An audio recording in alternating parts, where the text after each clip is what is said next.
ఇవ్వలేదు అన్నమాట వాస్తవం. దాన్ని దృష్టిలో పెట్టుకొని ఇవాళ ఒక అవినీతి తిమింగలాలు, ఇప్పుడు మనం ఉన్నాం జనసేన వాళ్ళు నిజాయితీగా పులులు సింహాలను మనం చెప్పుకుంటాం. నిజాయితీలో మనం పులులమే సింహాలమే కాదనట్లా నేను, కానీ మనతో బరిలో పోటీలో ఉంది అవతల అవినీతి తిమింగలాలు. మనలాంటి పులుల్ని రోజుకు 10 సార్లు మింగుతాయి. అట్లాంటి తిమింగలాలతో మనం పోటీ పడాలి అనుకున్నప్పుడు ఇటు టీడీపీ అటు బీజేపీతో కలిపి ఎన్డీఏ కూటమి అనే ఒక బలమైన ఏనుగుగా తయారయ్యి బరిలో నించుంటేనే ఇవాళ ఆ అవినీతి తిమింగలాలను ఢీకొని మనం గెలవగలం.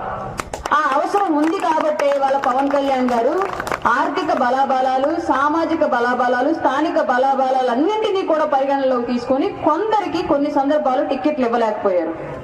ఇవ్వలేని పక్షంలో కొందరు పార్టీ మారి ఒక అవినీతి పార్టీలోకి వెళ్లి నిన్నటి వరకు ఇదే నోటితోటి జగన్మోహన్ రెడ్డి ఎదవ, జగన్మోహన్ రెడ్డి అవినీతి పరుడు, జగన్మోహన్ రెడ్డి సారాయి అమ్మాడు, జగన్మోహన్ రెడ్డి కుంటలు పోవలేదు, జగన్మోహన్ రెడ్డి భవనాలు కట్టలేదు, జగన్మోహన్ రెడ్డి ఉద్యోగాలు ఇవ్వలేదని చెప్పేసి మాట్లాడిన అవే నోళ్లతోటి ఇవాళ కేవలం నీకు టికెట్ ఇవ్వలేదన్న ఒకే ఒక్క కారణంతో నువ్వు ఆ కండవా వేసుకొని వచ్చి జనసేనని పవన్ కళ్యాణ్ గారిని ప్రశ్నిస్తుంటే తప్పెక్కడుంది? ఓవర్ నైట్ లో నువ్వు కండ వేసుకోగానే జగన్మోహన్ రెడ్డికి నీకు ఎందుకు దేవుళ్ళ కనిపిస్తున్నాడు? ఈ పరిస్థితులను ఎక్కడ మారాయి? నువ్వు కండ వేసుకోగానే జగన్మోహన్ రెడ్డి ఉద్యోగాలు ఇచ్చాడా? నువ్వు కండ వేసుకోగానే రోడ్లలో కుంటలు కూడాయా? నువ్వు కండ వేసుకోగానే మద్య నిషేధం జరిగిందా? నువ్వు కండ వేసుకోగానే రాష్ట్రాల అరాచకాలు ఆగాయా? మరి ఏ విధంగా జగన్మోహన్ రెడ్డి మీ అందరికి మంచోళ్ళ కనిపించాడు? పవన్ కళ్యాణ్ గారు చేసిన తప్పేంటి? రాష్ట్రం కోసం నిలబడాలి అనుకున్నప్పుడు ఆయన త్యాగం చేశాడు. అట్లాంటప్పుడు మనం త్యాగం చేయలేమా? 25 ఏళ్ల భవిష్యత్తు కోసం జనసేన పార్టీ అని నిలబడ్డ మనందరం 5 ఏళ్లకి 10 ఏళ్లకి 2 సంవత్సరాలకి 3 సంవత్సరాలకి మాకు టికెట్ ఇవ్వలేదని చెప్పేసి పవన్ కళ్యాణ్ గారు నిందించే స్థాయికి మనం దిగజారాము అంటే సమాజ ద్రోహులం, పార్టీ ద్రోహులం మనమా, వైసీపీయా?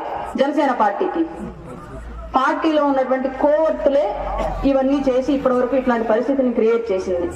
అలాగే కులాలను కలిపే రాజకీయం, కులాల కోసం మాత్రం రాజకీయం కాదు అని చెప్పేసి పవన్ కళ్యాణ్ గారు ఫస్ట్ నుంచి చెప్తూ ఉంటే మా బీసీలకు ఇవ్వలేదు, మా ఎస్సీలకు ఇవ్వలేదు, మా కాపులకు ఇవ్వలేదు, మా చౌదరులకు ఇవ్వలేదు, మా రెడ్లకు ఇవ్వలేదు, మా మైనార్టీలకు ఇవ్వలేదు. ఇదేంటి? జనసేన పార్టీలో ఈ రాజకీయం ఎక్కడుంది? పలానా కులం కోసం నేను పార్టీ పెట్టానని చెప్పేసి పవన్ కళ్యాణ్ గారు ఎప్పుడు చెప్పారు? మనలో ఎప్పుడన్నా చెప్పారు ఎవరికైనా సరే?